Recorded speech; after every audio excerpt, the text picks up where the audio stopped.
Республикасынын чет өлкөлөрдөгү мекемелеринин башчылары, урматтуу толук жана ыйгарымдуу элчилерибиз, урматтуу башкы консулдарыбыз, урматтуу кесиптештер, баарыбыздарды көрүп турганыма чоң кубанычтамын.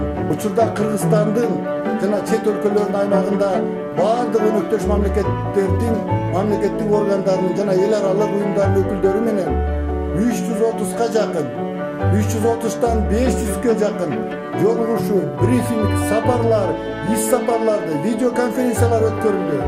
Алардын баары Кыргызстандагы саясий жана экономикалык абал тууралуу маалымдоо, перспективдүү тармактарга инвестиция тартуу, чакан жана орто бизнести колдоо, чет өлкөлөрдөгү мекендештердин көйгөйлөрүн чечүү багытында болду.